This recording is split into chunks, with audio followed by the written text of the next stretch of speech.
বন্ধুরা বন্ধুরা এত কষ্ট হচ্ছে ভিতরে যে হসপিটালে বসে থাকতে পারছি না। আমাদের সব ডাক্তাররা সবাই খুব ডিস্টার্বড।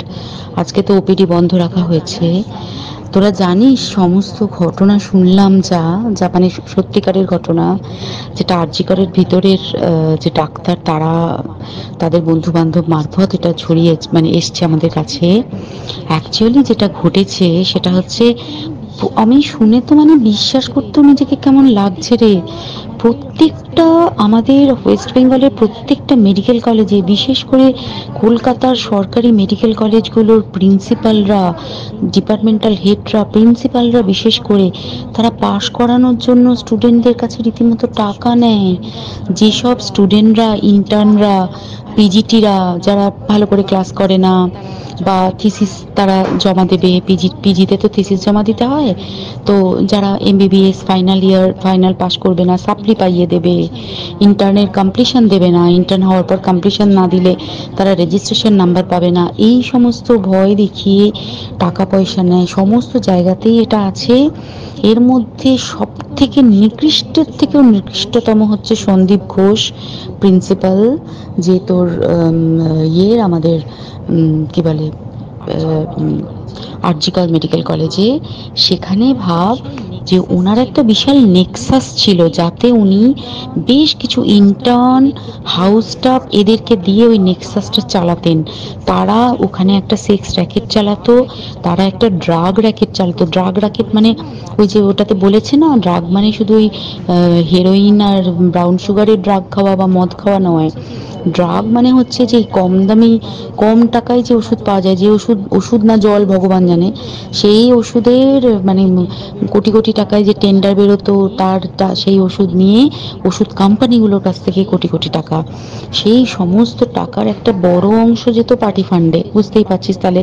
সেই জন্য পার্টির একদমই কাছের উনি, পার্টির মানে একদম খোদ মানে ওপর লেভেলের একদম আসল জায়গাকার কাছে।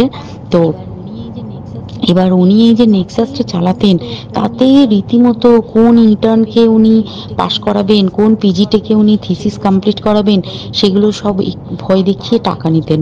আর তার হয়ে কাজ করতো ওই ইন্টার্ন হাউস স্টাফের একটা পুরো বড় নেক্সাস।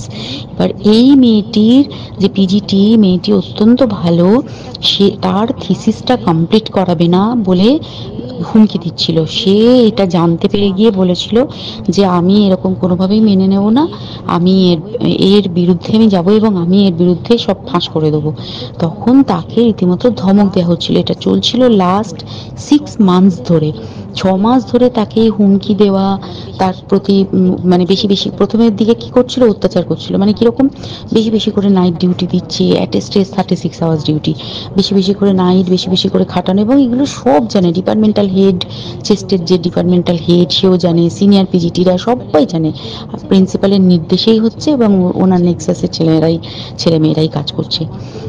তারা 6 মাস ধরে এটা করেছে। করার পরও যখন ওকে আটকাতে পারেনি, তখন কি করেছে, ওই দিনকে ওরা ঠিক করেছে, যে দিনটাতে এই ঘটনাটা ঘটেছে, সেদিন কতখানি প্ল্যান্ড এবং গট আপ গেম দেখ। সেই দিন ওই ঘরে, ওই সেমিনার রুমে প্রত্যেক দিনই চারতলার আরো অনেকেই যারা সিনিয়র পিজিটি বা জুনিয়র পিজিটি, তারা কিন্তু বিশ্রাম নিতে যেত, অনেকেই ওই ঘরে যেত। সেই দিনকে ও একা, ওকে বলেছে তুমি ঘুমিয়ে পড়ো, ওকে একা রেখে এসেছে। বাকিরা কাউকে যেতে দেয়নি, বলেছে ওই ঘরে আজকে ঘটনা ঘটছে, মানে কাজ হচ্ছে, ওই ঘরে কেউ যাবে না। ওই ঘরে সেই দিনকে ওর সাথে যখন খাওয়া দাওয়া করেছে বাকি 4 জন, সেই 4 জনের মধ্যে একটি মেয়ে পর্যন্ত ছিল। সে কিরকম মেয়ে চিন্তা কর, এরা ডাক্তার না জানোয়ার জানি না, আমি জানোয়ার বললেও জানোয়ারদের অপমান করা হয়, কারণ জানোয়ার সমাজে এরকম কাজ হয় না। তো ডাক্তার না কি আমি বলতে পারবো না। সেই ইন্টার্ন মেয়েটি আরেকটি ইন্টার্নের গার্লফ্রেন্ড।